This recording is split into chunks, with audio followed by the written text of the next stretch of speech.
Welcome to the Great Detectives of Old Time Radio. From Boise, Idaho, this is your host, Adam Graham.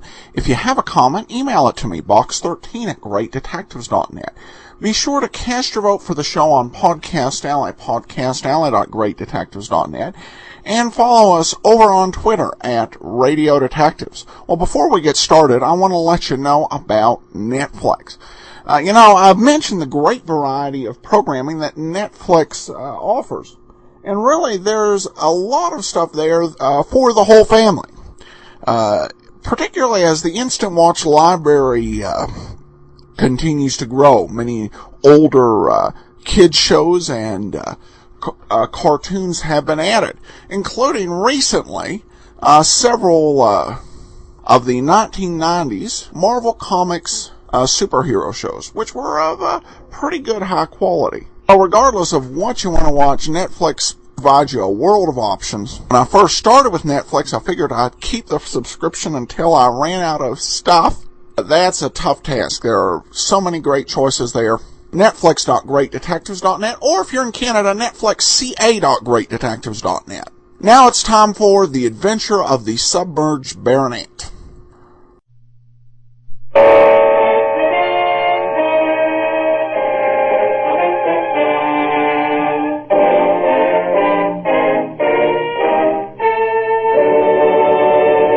Kreml Hair Tonic and Kreml Shampoo present the new adventures of Sherlock Holmes, starring Nigel Bruce as Dr. Watson and Tom Conway as Sherlock Holmes.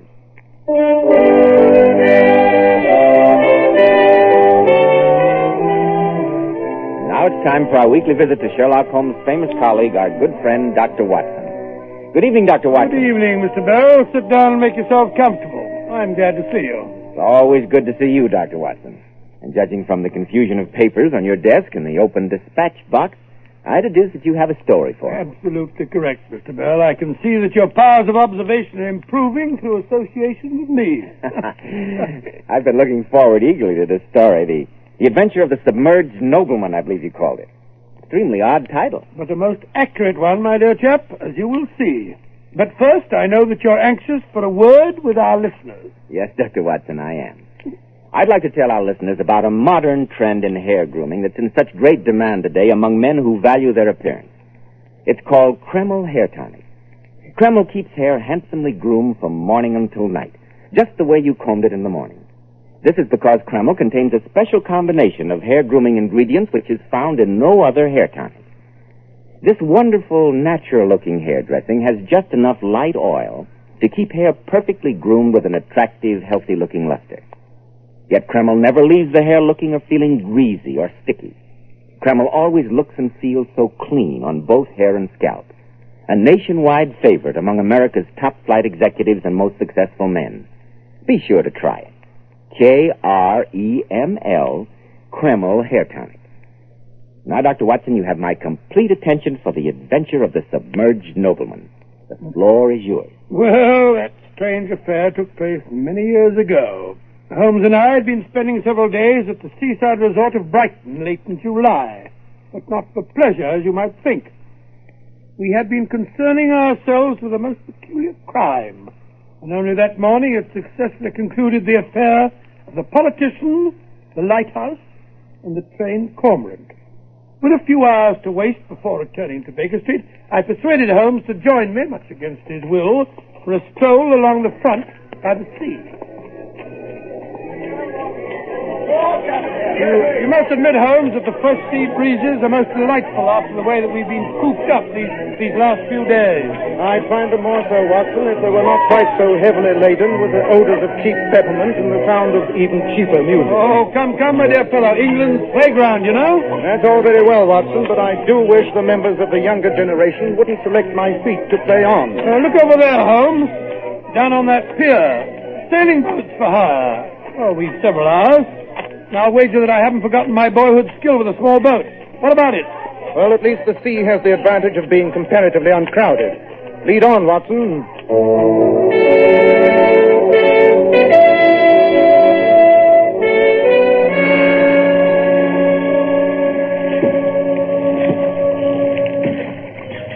I must congratulate you, Watson, on your skillful handling of our craft.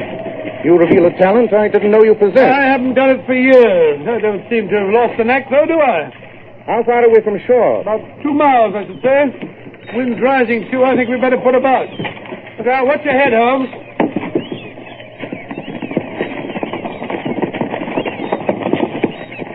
I say, Watson, that boat over there, a few hundred yards off, isn't it behaving rather oddly?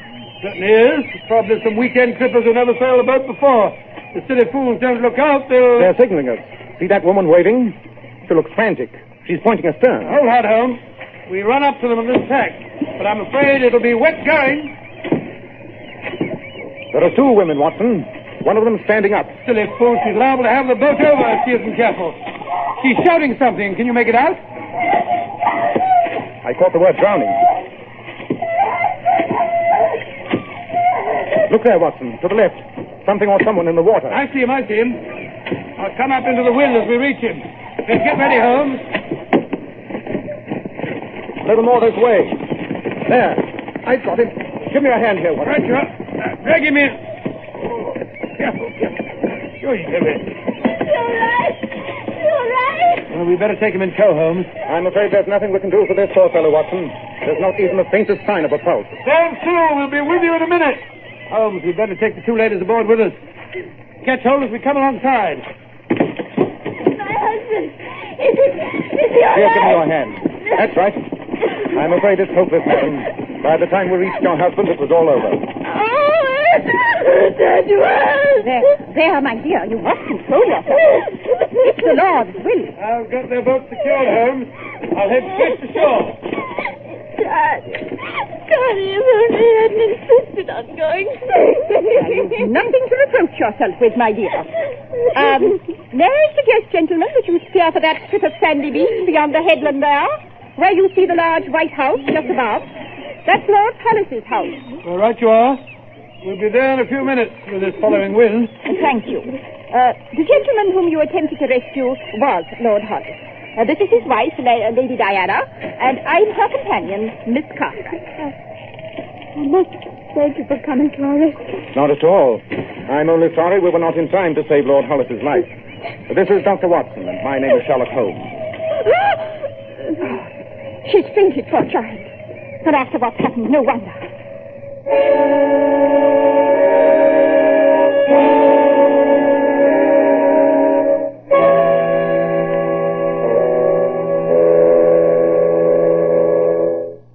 She'll be all right now, Miss Cartwright. I stayed with the poor girl until the sleeping draught took effect. Thank you so much, Dr. Watson. May I offer you some tea? I feel there is nothing so invigorating as a good cup of tea. No, thank you. While you were upstairs, Watson, I sent a servant to fetch Dr. Miller, Lord Hollis's physician. Fortunately, he's also the coroner for this district. I'm sorry that you gentlemen are leaving for London this afternoon. I know that Lady Diana would want to extend her deepest thanks to you as soon as she's recovered from this awful shock.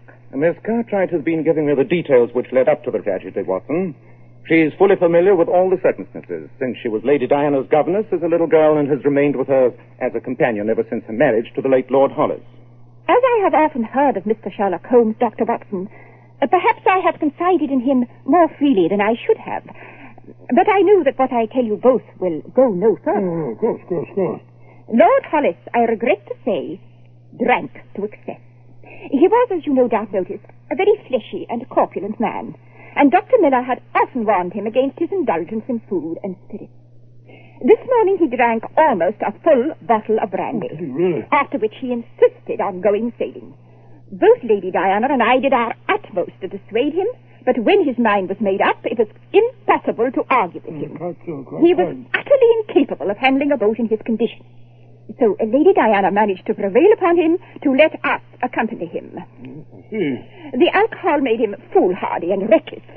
She had asked him to turn back several times before we got into such rough water. But the more she pleaded, the more stubborn he became. Just before we sighted you, he stood up to make some adjustment in the sail. The boat pitched, and he fell overboard. You know what happened next. Indeed, a tragedy, Miss Cartwright. Well, Holmes, there's nothing more we can do here, and our boat's still down on the beach below. We better be getting back to it and to Brighton if we're to catch the afternoon train to London. Yes, we should be getting along. Goodbye, Miss Cartwright. I'll walk down the path with you to your boat. Oh, please don't trouble yourself. We'll have no difficulty in finding our way. Goodbye, then, and thank you for all you did. Goodbye, Miss Cartwright. Goodbye. Terrible thing, Holmes.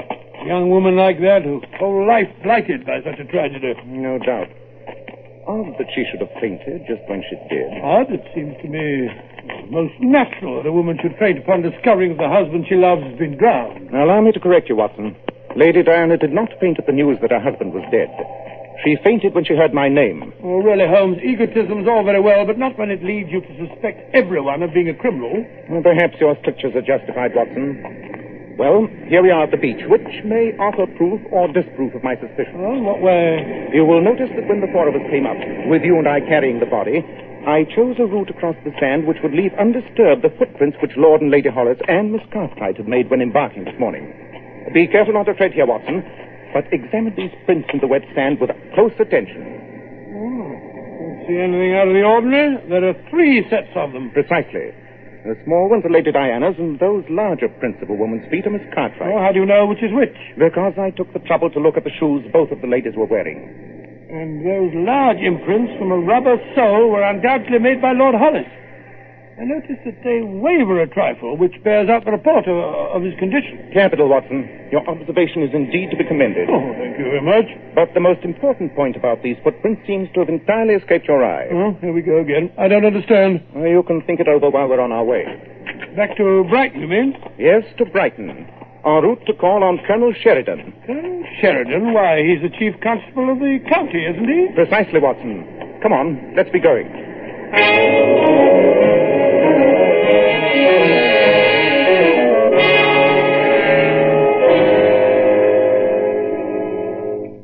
I must admit, Mr. Holmes, that I'm deeply shocked by the suggestion you just made. I can easily understand that, Colonel Sheridan. Nevertheless, I feel it my duty to lay the evidence before you. Flimsy evidence, you must admit, Mr. Holmes. Flimsy, perhaps. But it offers food for thought. Lord Hollis' footprints in the sand were not nearly as deep as those left by his wife and Miss Cartwright. This despite the fact that he was an unusually heavy man. You're right, Holmes. I noticed that. I'm sure you did, Watson. There's no need to be sarcastic. And your conclusion from those footprints, Mr. Holmes? The extreme depth of Lady Diana's and Miss Cartwright's prints admits of only one conclusion, Colonel. What? You mean their feet sank into the sand because they were carrying something heavy? Not something, Colonel. Someone. Good heavens, Holmes. Lord Hollis's body? Quite. But dash it all, man, we saw the man drown. I fear I must correct you, Watson. We saw the man's body floating in the water. We did not see him drown. I fear we would need far more convincing evidence than those footprints, which the tide has probably washed away by now, even to consider the necessity for action by the police, Mr. Holmes. I understand your position, Colonel. May I request, however, that Dr. Miller, the coroner, conduct a most thorough post-mortem? Of course. With special attention to any possible bruises on the body.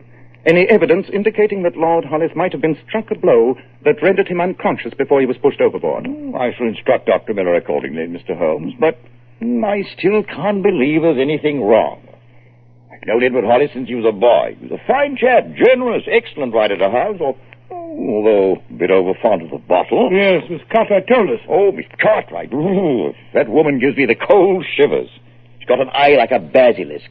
What about Lady Diana, Colonel? Well, I can't say that I know much about her. We called when they were first married, but my wife and her friends didn't seem to feel that she was quite, you understand. Pretty little thing, I thought. Oh, very, very. Don't know where she came from before she married Hollis. I have an idea from what my wife once said. She had a rather checkered past. I know she didn't have a penny to her name before she married. Well, Colonel, we must be on our way. I would appreciate it if you'd mail me a copy of the coroner's findings to 221B, Baker Street. Glad to, Mr. Holmes. But I hope you will be disappointed.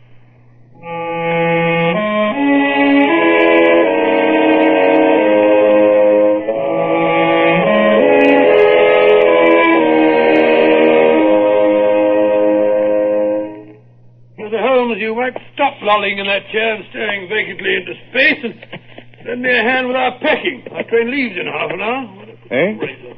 Oh, all right. I can't help wondering, though. Oh, wondering what? About those footprints. Holmes, you're getting morbid. Either the ladies hit Hollis over the head, There would have been a mark. I could swear there was no such mark on the body.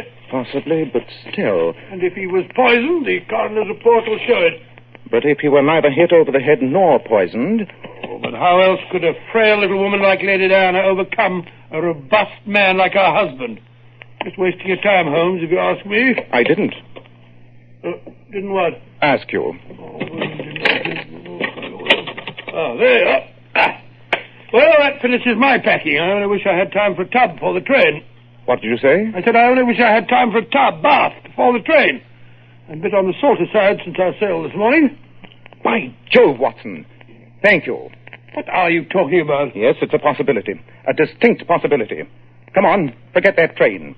You and I are going to pay a visit to Dr. Miller, the coroner.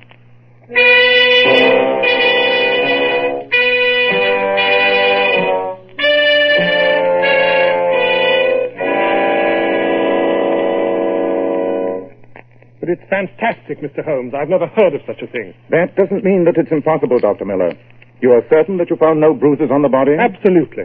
I'll stake my professional reputation on that. No traces of poison? None. Oh, it just occurred to me, supposing that Lord Hollis's heart had given out, huh? Unfortunately for your hypothesis, Dr. Watson, Lord Hollis's heart was in extremely sound shape. Mm-hmm. No, the evidence shows conclusively that it was death by drowning, and I am so stating in my report. You see, Holmes, I told you. Nevertheless, I would still like to see the body, Dr. Miller.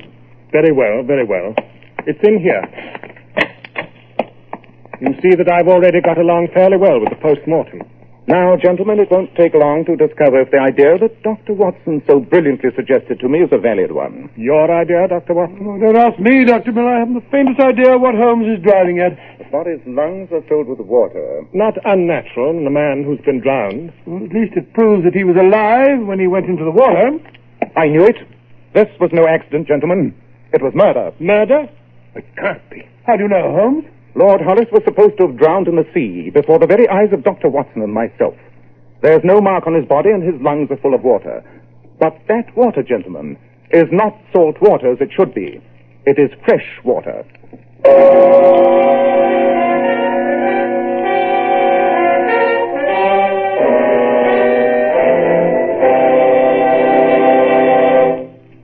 In just a moment, we'll return to Sherlock Holmes as he endeavors to solve the mystery of the strange death of Lord Hollis. Men, it's never too late to help improve the appearance of your hair. And when you buy a hair tonic, why not buy one that does lots more than just keep hair looking handsome? Why not get your money's worth and buy Kreml hair tonic? No other hair tonic keeps the hair more neatly groomed and attractive looking. Kreml gives hair that handsome, clean-cut appearance, as if your barber had just combed it. In addition, Kreml is simply great to lubricate a dry scalp. At the same time, it removes itchy, loose dandruff and leaves the scalp feeling so clean, refreshed, and alive. No wonder Kreml is preferred among America's most prosperous men. Buy a bottle of Kreml at any drug counter. Ask for an application at your barber shop. Use this highly specialized hair tonic daily for better groomed hair, a more hygienic scalp. Kreml, Kreml hair tonic. Now, Dr. Watson, what happened after Sherlock Holmes' startling discovery that the late Lord Hollis had been drowned in fresh water? We returned to our hotel with all thoughts of going back to London in abeyance. Holmes paced up and down, deep in thought. His pipe was clenched in his jaws, and the room was blue with the fumes of tobacco. Fiendishly clever plot, Watson, and one which came within the tiniest margin of succeeding. Well, I can't argue with the evidence, Holmes, but I still fail to see how a little slip of a girl such as Lady Hollis could forcibly overpower and drown a strong, active man, unless you're suggesting that her husband was so drunk as to be in a stupor when he was killed. Not at all. There is one set of circumstances under which even a small person would have no difficulty in drowning a much larger one. Come here, Watson, and I'll give you a demonstration. Now, if you'll seat yourself in the bath and imagine for a moment that you are Lord Hollis. Well, it feels rather silly, though. Excellent. Now, lean back in the tub, relaxing, enjoying your imaginary bath. All right, now what? In the part of Lady Diana, I enter, walk over to you with some casual remark, and suddenly do this. You see? pulling a person's feet suddenly upward while he's in the tub, and there's your result. Oh, all right, my dear fellow, all right. But dash it all, will you let go my feet? If that tub had been full of water, my dear fellow, your head would now be submerged despite your most violent struggles. And in that position, as you can see, it is utterly impossible to get a grip on the sides of the tub. Yes, most convincing. I shall keep my bathroom door locked in the future when I'm having a bath. The difficulty, Watson, rests not in convincing you, but a jury.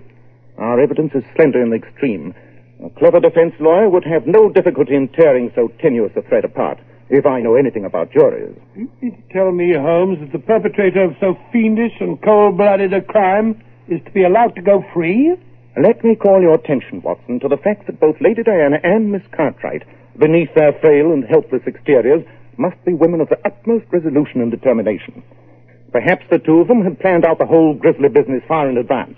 At any rate, after Lady Diana drowned him, they must have taken the dead man from the tub, dressed him, and together, one at his feet and one at his head, carried him down to their boat. That, of course, accounts for the deep indentations of their footprints. But Lord Hollis's prints? Very simple.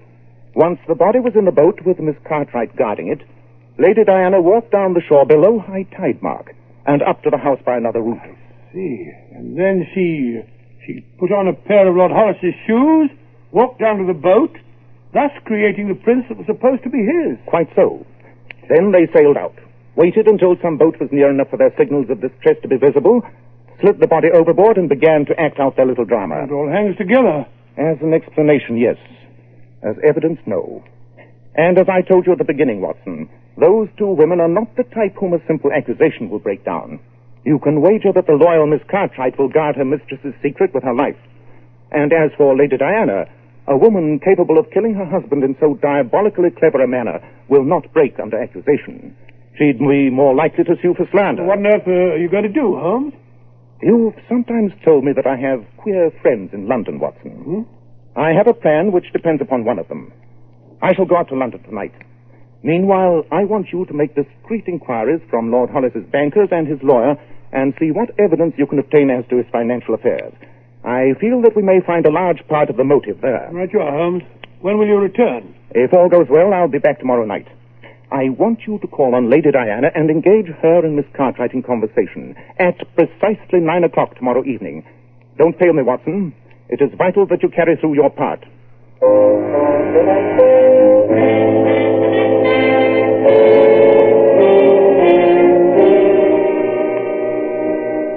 I appreciate your kindness in visiting me, Dr. Watson. I've been under the impression that you and Mr. Holmes left yesterday for London. No, we decided to remain in Brighton for a few more days, Lady Diana. Some tea, Dr. Watson. No, thank you, Scotland. And where is Mr. Holmes? I hope to have the opportunity of thanking him in person for all you both did. Holmes? Oh, is this Holmes? I don't quite know where he is at the moment. He's a difficult fellow to keep track of, you know. Wasn't it the front doorbell, Carter? Yes. I'll go. The servants have retired. Can I offer you some other refreshment, Dr. Watson? Perhaps you'd like some brandy. No, thank you. I never touch it. Good evening, Lady Diana. Watson. Good evening, Mr. Holmes. I was just telling Dr. Watson that I hoped you'd give me the opportunity of... I'm afraid you're under a misapprehension, Lady Diana. I'm not calling upon you in a social capacity. I'm afraid I don't understand. Really, Mr. Holmes, your behavior is rather odd, to say the least. I found your notes at the hotel, Watson, where you'd left them for me.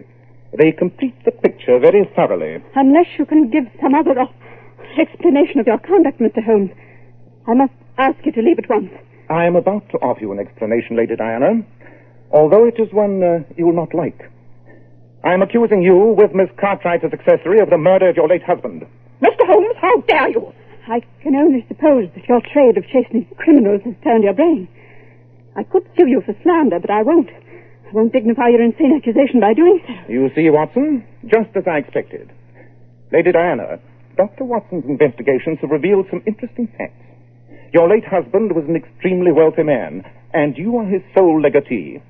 You yourself were penniless when you married Lord Hollis, a man 25 years older than you. Yesterday morning, he had a bath while drunk, and you entered his bathroom and drowned him. You and Miss Cartwright put the body on the boat, duplicated your husband's footprints, and staged the accident which Watson and I witnessed. Changed my mind, Mr. Holmes. I shall sue you for slander. for every penny that I can obtain. Well said, my dear. This man should be made to pay for his vile accusations. Well, you better sue me at the same time, Lady Diana. I associate myself with everything that Holmes has said. Thank you, Watson. But before you start suit, Lady Diana, I want you to show me the late Lord Hollis's bathroom. Don't do it, Lady Diana. I'll awaken the servants and have these men thrown out. I shall do it, Carty. Only to prove to this fool how baseless his suspicions are. Come with me. This way up the stairs. Here, my dear. Let me go ahead with the lamp. There is the door of my late husband's bath. Open it, look for yourself. Although what you expect to find... Good. It's Edward! Carty, Carty! Careful, there goes the lamp. I told you he'd come back, Carty. You said we'd be safe. Shut up! You're not a fool! I won't! You told me nothing could happen. You said it was foolproof. Now he's come back. I always said he was. Watson, that's Colonel Sheridan. He and the inspector are waiting outside.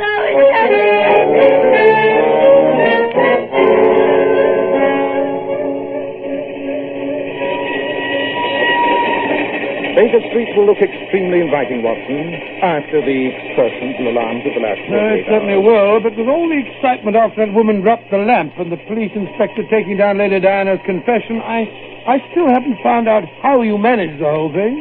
The return of the late Lord Hollis, you mean? It was really quite simple.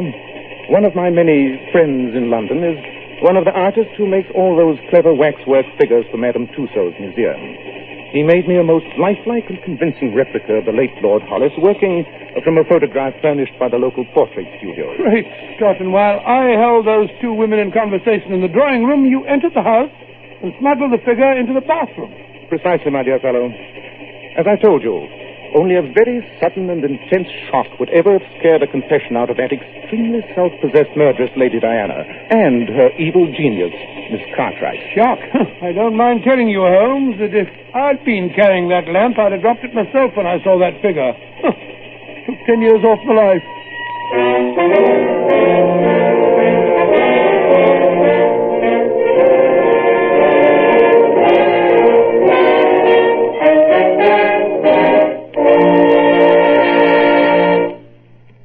We're most fortunate to have as our distinguished guest this evening one of the foremost beauty authorities in this country, Mr. John Robert Powers. Mr. Powers is often called a king of glamour because he has glorified so many of America's most beautiful women, his famous Powers girls. And now, especially transcribed, Mr. John Robert Powers. Good evening, friends. I don't know if I can live up to a king of glamour, but I certainly have a queen of glamour here this evening, one of my most beautiful Powers girls, Miss Jackie Halsey. Have you something you'd like to say to the audience, Jackie? Yes, Mr. Powers, I have. I'd like to give you a big vote of thanks for telling me to always use Kreml shampoo. No other shampoo I've ever used leaves my hair more shining bright with such a natural, glossy luster. Yes, Jackie, Kreml shampoo has been especially developed to glamour bathe each tiny strand of hair. You simply can't beat Kreml shampoo for its wonderful cleansing, beautifying action. It never dries the hair. That's because it has a built-in oil base.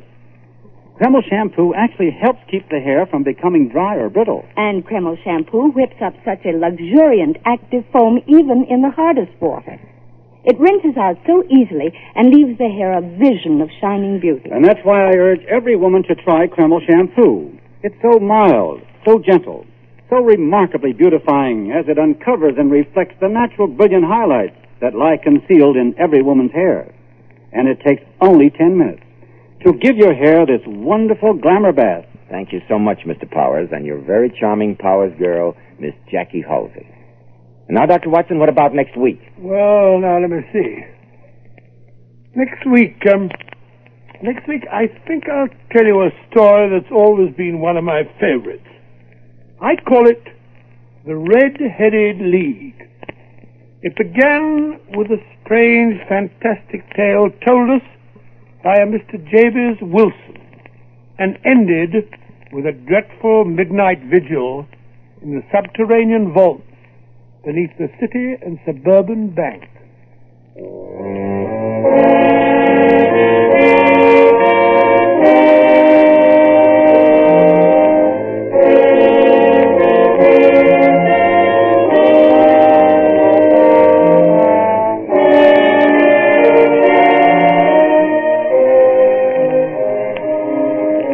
Tonight's new Sherlock Holmes adventure was suggested by an incident in Sir Arthur Conan Doyle's story, The Adventure of the Veiled Lodger.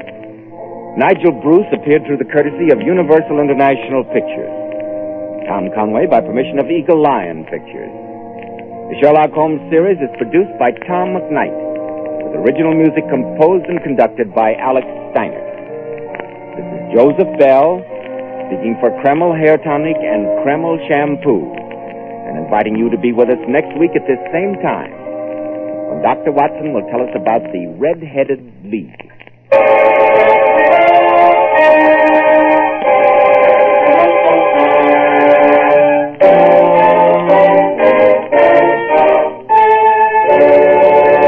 This is ABC, the American Broadcasting Company.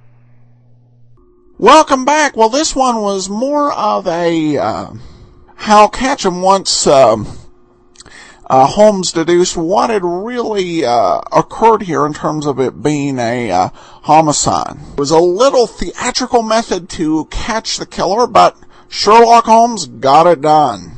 Well, we turn now to listener comments and feedback, and we have a new entry in the favorite Sherlock Holmes. Daniel from North Carolina says, I just wanted to weigh in on the Sherlock Holmes debate. My favorite Sherlock Holmes is Brent Spiner playing Data, playing Sherlock Holmes on Star Trek The Next Generation. Thanks, Dan. Don't know how many other votes we'll get for that position. We also have a couple other reviews on iTunes.